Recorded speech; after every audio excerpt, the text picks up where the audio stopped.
Madame, Messieurs, bonjour, bienvenue dans votre journal. À la une de ce Savane midi, le traditionnel Conseil des ministres s'est tenu hier à Ouagadougou. De ce conseil, il ressort que le gouvernement a autorisé le recrutement de plus de 2000 policiers pour cette année 2024. Ce recrutement en concours direct et professionnel concerne des commissaires de police, des officiers de police et sous-officiers de police. La synthèse en début de ce journal. Depuis plusieurs semaines, le Burkina Faso est en proie à de fortes chaleurs. Selon certains spécialistes, la plantation d'arbres pourrait être l'une des solutions. Dans cette édition, nous vous proposons l'intervention du directeur général du parc urbain Bangréogo, Boureima Koudougou. Il s'exprime sur l'importance de l'arbre. Les détails dans un instant. Comme je vous le disais en titre, en Conseil des ministres d'hier, le gouvernement a adopté un décret portant recrutement de 2000 sous-officiers de police nationale. Parmi eux, il y aura 50 femmes, ce qui représente 2,5% de l'effectif. Ce recrutement s'inscrit dans le cadre du plan quinquennal 2023-2027, selon le ministre délégué à la sécurité Mamoudou Sana. Soumaïla Rabo. Le Conseil des ministres, en sa séance du 8 mai 2024, a adopté le rapport général de l'organisation des concours de la police nationale session 2023 et la demande d'autorisation de recrutement pour les concours professionnels et directs au profit de la police nationale session 2024. Il s'agit de signaler que le recrutement au niveau de la police nationale depuis 2023 suit un plan quinquennal, plan 2023 et 2027, et cela prend en compte l'essor démographique et la forte urbanisation de nos villes afin de lutter efficacement contre la criminalité sous toutes ses formes. Pour l'année 2024, le Conseil a autorisé le recrutement suivant. Et au niveau des concours professionnels, commissaire de police 20, officier de police 50. Au niveau des concours directs, commissaire de police 10, officier de police 20, sous-officier de police 2000, dont 50 de sexe féminin. Il s'agit également de relever que le Conseil a donné des orientations de tenir compte dans ce recrutement des sous-officiers de police, un quota réservé pour les VDP, pour les VADS et également pour les veuves des FDS tombées sur le théâtre des opérations. Je profite également de l'occasion pour saluer l'engagement, l'abnégation et la détermination de toutes nos forces engagées sur le théâtre des opérations. La coordination nationale des associations de veille citoyenne était face à la presse hier. Elle a annoncé les couleurs du meeting d'appel à la prolongation de la transition prévue le 11 mai prochain au stade municipal Joseph Issoufou Konombo. Mariam Pakisba Ouedraogo. En principe, la transition au Burkina Faso prend fin en juillet 2024. Pour permettre à la transition de poursuivre l'élan des chantiers entamés, la Coordination nationale des associations de la veille citoyenne sonne la mobilisation générale. Le meeting est prévu le samedi prochain. Ça sera une mobilisation d'abord pour une fois de plus louer les actions de nos soldats, la dynamique de nos autorités. Donner des orientations. Et ces orientations peuvent être quoi? Informer la masse sur les questions urgentes et bien sûr les tentatives de prise de conscience du peuple burkinabé par certaines personnes qui n'ont pas encore compris que le peuple et sa nation riment maintenant et envisager la perspective de la suite de notre transition. Asseta Salogo, dite Maman panafricaine, lance un appel aux femmes. Le 11, là, c'est le 11. Il y aura un message qu'ils n'ont jamais entendu, des messages qu'ils n'ont jamais entendus, qui vont sortir. Que tous les Burkinabés, dans les 4 contrées, dans les 4 coins du Burkina, qui puissent se mobiliser pour être au stade municipal Joseph Konombo le 11 à partir de 8h pour remplir le stade, surtout nous les mamans, parce que c'est nous les mamans qui souffrons plus que dans cette guerre-là, plus que quiconque. Donc nous appelons les femmes à sortir pour envoyer un message fort. Des leaders d'OSC de la sous-région ont effectué le déplacement au Burkina Faso, à l'image de Mohamed Sekou Dogo, venu du Niger, pour soutenir le meeting du 11 mai prochain. Je me suis déplacé à mes propres frais par le vol de la compagnie Niger Airlines. Donc j'ai payé le billet aller-retour. Ce n'est pas quelqu'un qui m'a financé le déplacement au Niger. Je l'ai fait tout simplement par conviction. Je l'ai fait par conviction, c'est parce que je suis de tout cœur avec le président Ibrahim Traoré. Donc j'ai quitté Niamey par la compagnie Niger Airlines le 4 mai 2024. J'ai atterri ici à Ouaga à 8h30. Donc je suis venu rien que pour participer à ce grand meeting qui est prévu le 11 mai. C'est parce que je crois au président Ibrahim Traoré. Je crois en lui. Nous voyons tout ce qu'il est en train de faire. Vraiment, tout le Niger aujourd'hui est derrière le président Ibrahim Traoré. Le meeting populaire de soutien à la transition se tiendra à 8h au stade municipal Dr Issoufou Joseph Konombo à Ouagadougou. Et puis, les anciens élèves du lycée technique national ex-LTO ont contribué à la construction d'une grande salle à la cantine de l'établissement. Un bâtiment en finition présenté à la presse. Les précisions avec Daouda Yameo. C'est un bâtiment construit sur une superficie de 30 mètres de long sur 16 mètres de large, extensible en R+1, avec une capacité de 600 places assises qui abritera bientôt la cantine et la cuisine du lycée technique national El Hadji Aboubakar Sangoulé Lamizana, ex-lycée technique de Ouagadougou LTO. L'initiative est de l'amicale des anciens élèves du LTO. En 2020, quand nous avons fait don des lave-mains et de tout le matériel nécessaire pour lutter contre la pandémie de Covid, nous avons profité visiter les infrastructures et c'est ça qui nous a amené à visiter la cantine. Et nous avons pu voir que pour près de 4000 à plus de 4000 élèves, cette cantine-là n'était pas vraiment adaptée. Non seulement c'est un vieux bâtiment, avec des équipements qui ne sont plus vraiment ça, hein, et même peu d'équipements, parce qu'il y a à peine 20 tables dans le bâtiment pour ce nombre d'élèves. Les anciens élèves du LTO viennent ainsi en appui aux plus jeunes du lycée, un geste qui satisfait le proviseur du lycée. Une fierté doublée d'une ambition noble. Parce que je sais que ce qui est commencé là va s'achever dans l'apothéose, vraiment dans ce qui est beau pour le lycée. Et donc c'est pour dire quelque part que nous disons encore merci. Le taux physique de réalisation du bâtiment est de 95%. La présidente de l'amicale invite les bonnes volontés à continuer à accompagner le projet. Nous sommes à 95% de taux de réalisation, ce qui veut dire que les grosses œuvres sont pratiquement terminées. Mais pour la suite, nous sommes à 100% de non-réalisation. Voilà, donc ça veut dire 0% de réalisation pour les travaux de finition. Et c'est pourquoi, d'ailleurs, nous voulons lancer un appel. Parce que ce que nous avons fait à l'heure actuelle, nous sommes à 60 millions. Mais les travaux finis, tous les bâtiments avec tout ce qu'il y a de nécessité pour la finition. Et c'est l'occasion pour moi ici de profiter des caméras et de vos micros pour lancer un appel au cœur sensible. Ces enfants qui sont là aujourd'hui, c'est eux qui doivent nous remplacer demain. L'aménagement et la construction de la cantine et de la cuisine s'élèvent à 205 millions de francs CFA. Je vous le disais également en titre, les fortes chaleurs de ces derniers temps mettent au goût du jour la problématique de la reforestation. La plantation d'arbres pourrait bien contrer cette canicule selon les spécialistes. Pour comprendre l'importance de l'arbre, notamment en ces périodes, Savane Média est allé à la rencontre du directeur général du parc urbain Bangréogo, Boureima Koudougou, Yacouba Kiamtore et Samuel Moko pour le reportage. La nature nous offre des solutions pour vivre en harmonie avec elle, à commencer par les arbres. Les arbres jouent un rôle dans la régulation du climat, la production d'oxygène, la protection des sols et la préservation de la biodiversité. Ils permettent aussi de lutter contre le changement climatique et les inondations. Au-delà de ces biens, il y a les services écosystémiques que l'arbre peut fournir à l'homme.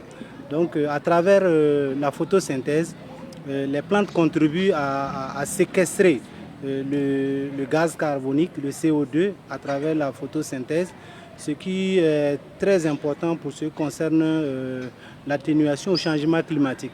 Vous savez que les changements climatiques sont dus au réchauffement de la Terre et cela avec l'effet de serre dont les principaux gaz sont les gaz carboniques, le CO2. Donc l'arbre, à travers la photosynthèse, extrait le CO2 de l'atmosphère et nous rejette l'oxygène qui adoucit le climat. Au-delà de ça, il faut dire que l'arbre participe au cycle de l'eau.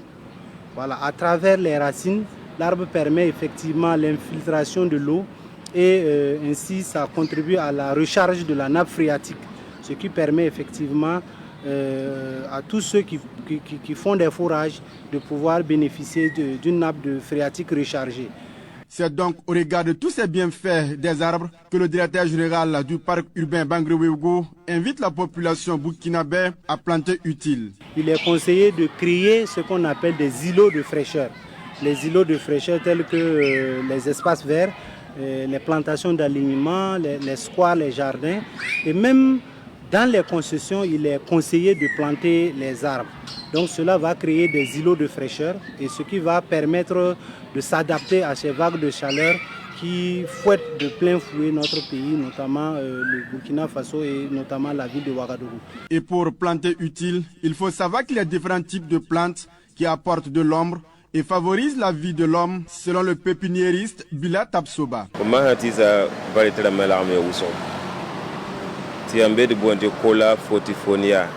Il y a plusieurs variétés d'arbres ombrageux. Il y a un arbre qu'on appelle Cola photophonia. Cet arbre a les branches bien épaisses. Cette variété procure beaucoup d'ombre.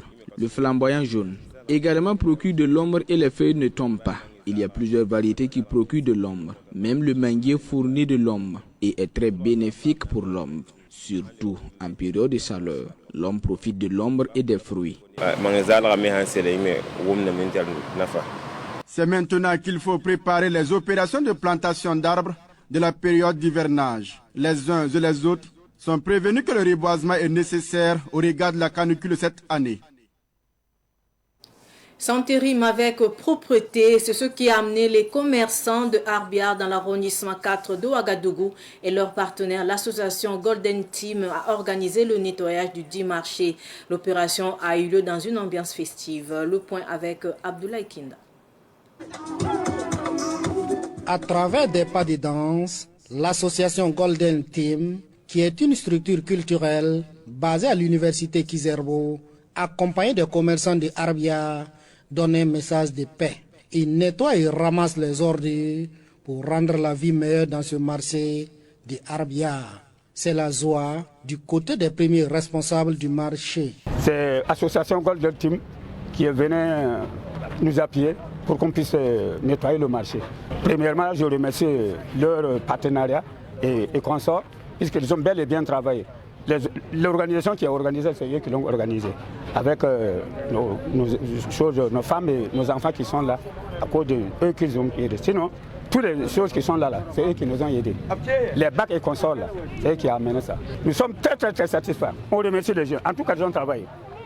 Ils travaillent en courage. Avec l'accompagnement de ses partenaires, l'association Golden Team a pu apporter le matériel nécessaire pour le nettoyage du marché. L'objectif est de rendre le Burkina propre. En tant qu'une association culturelle, nous avons décidé de venir à Tanguy précisément au marché Arbiar, voir nos parents pour nous aider à nettoyer le marché, juste pour lutter contre les maladies et les affections au sein du marché. Et c'est une initiative pour rassembler les différentes communautés du Burkina. Voilà, et profiter de donner un message de paix, voilà, comme on vit dans une situation d'insécurité. On a trouvé une idée de faire un festival et c'est dans ce festival-là qu'on a eu une idée de mettre la journée de salubrité. On danse parce qu'on veut donner un message, dit que la jeunesse est déterminée pour cette journée de salubrité. On est là, on est prêt pour rendre Ouagadougou propre et surtout même le Burkina propre. Cette journée de salubrité fait partie des activités de l'association Golden Team dans le cadre de son festival qui a duré 2 jours dans le quartier Tangen de Ouagadougou. Tout autre sujet à présent, les fidèles chrétiens célèbrent aujourd'hui 9 mai l'Ascension, un moment sacré qui commémore la montée de Jésus-Christ au ciel.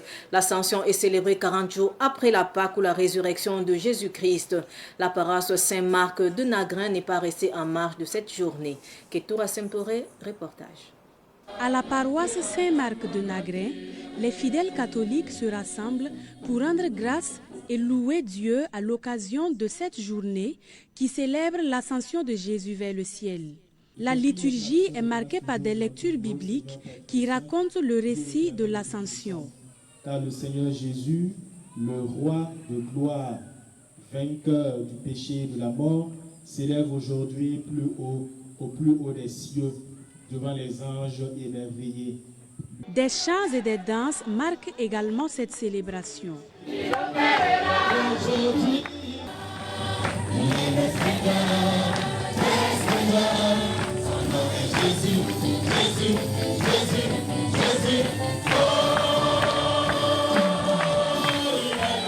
Pour l'abbé Éric Ilboudo, le vicaire de la paroisse, cette fête rappelle à tous les chrétiens ses devoirs. C'est la fin de la mission terrestre de Jésus et le début de sa vie spirituelle en chacun de nous. C'est une grande fête pour tous les disciples de Christ avec la promesse et la réception de l'Esprit Saint. Et nous avons rappelé dans la messe que cela marque un départ dans une fidélité à la suite de Christ. Donc pour tout chrétien, cette fête est très importante parce qu'elle nous rappelle d'abord notre devoir à la mission. Elle nous rappelle aussi notre devoir à la fidélité à la suite de Christ. La célébration de la fête de l'Ascension est également l'occasion pour les fidèles de prier pour le retour de la paix au Faso. Nous le croyons, nous chrétiens, que Jésus est monté au ciel, il est pour nous et il intercède pour nous. Il nous obtient toutes les grâces dont nous avons besoin. En cette fête de l'Ascension, nous redoublons d'efforts dans nos prières, dans nos supplications à son endroit, lui demandant de faire descendre sa paix, la paix que lui seul peut nous donner. La paix, c'est vrai que c'est le fruit des efforts des hommes, mais c'est d'abord un don de Dieu. Et c'est cette grâce que nous demandons instamment au Seigneur aujourd'hui en cette fête de l'Ascension. Au cours de la messe de l'Ascension, plusieurs jeunes sont passés par le baptême d'eau, marquant le top départ pour la mission, a indiqué l'abbé Éric Ilboudo.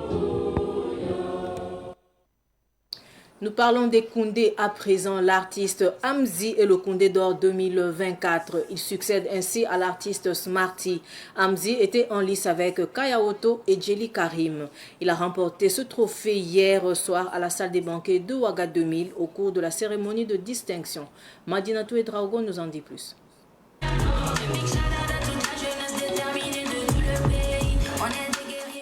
La 22e édition des Koundé d'or a vu la participation d'artistes venus de plusieurs pays d'Afrique, dont le Mali,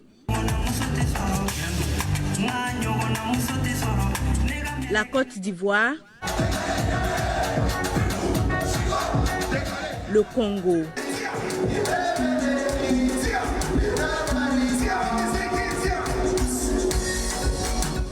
Au total, 15 trophées ont été décernés, dont 10 officiels et 5 spéciaux. Le plus convoité a été remporté par Hamza Ganem, alias Amzi.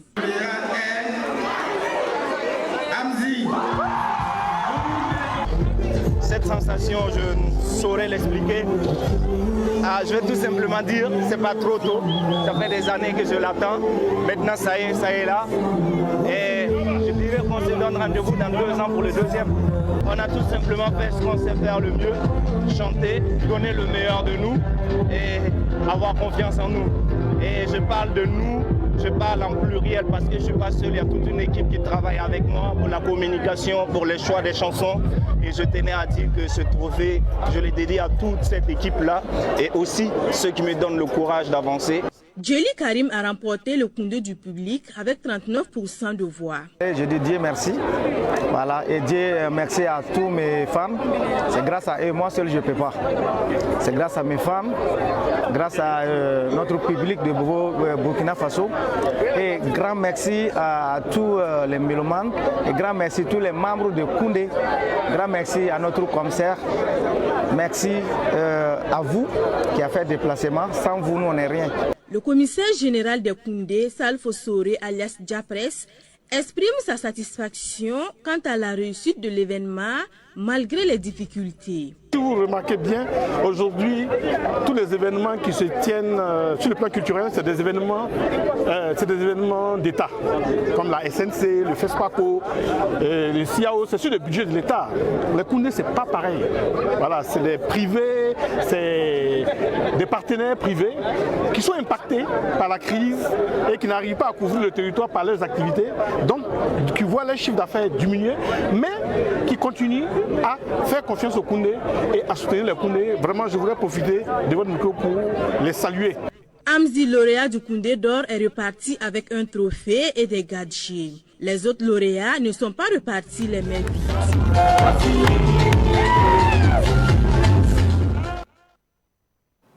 Information sportive pour clore ce journal. La 3e édition du Grand Prix cycliste du Fonds national pour la promotion du sport et des loisirs s'est courue le 29 avril dernier dans la ville de Sia. Une course suivie pour nous par Ruben Wilson Kodjo. La 3e édition du Grand Prix cycliste du Fonds national pour la promotion du sport et des loisirs a connu au total la participation de 81 coureurs de 30 clubs. Le public bobolais n'a pas marchandé son déplacement sur le boulevard de la Révolution.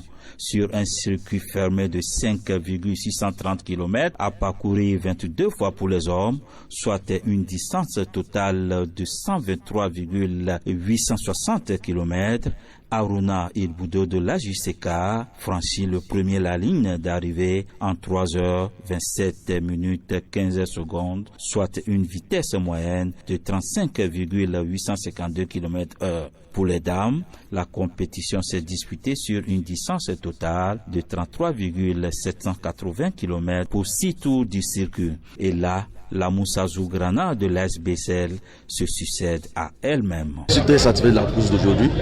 Il faut dire que la course se déroule dans un contexte particulier. Pour voir, actuellement, il fait très chaud. Il fait très chaud. Et compétir sous cette chaleur, il faut avoir vraiment de l'expérience. Voilà, il faut agir des systèmes physiologiques pour pouvoir vraiment avoir de la performance. Donc, je suis très satisfait. J'ai vu la mobilisation aussi.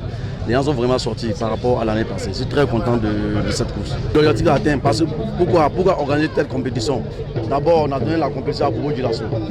Si vous prenez 90% des courses cyclistes de Ouagadougou sur l'avenue Thomas Sankara, et on a décidé de donner une compétition à la population de Bobo Dioulasso pour vivre aussi la fête du cyclisme.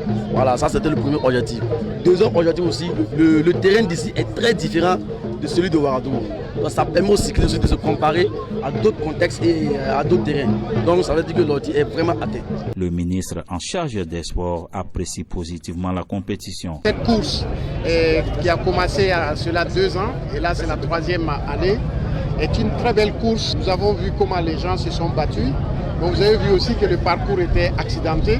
Et ça donne l'opportunité aux coureurs de s'essayer sur d'autres types de circuits que les circuits qu'ils ont l'habitude de voir.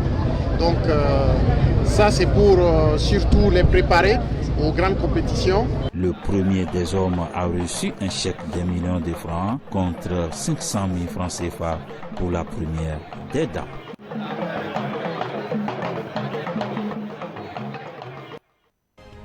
C'est sur cette note sportive que s'achève ce journal. Merci de rester fidèle au programme de Savane TV. Bonne fête de l'Ascension à tous les chrétiens. Au revoir.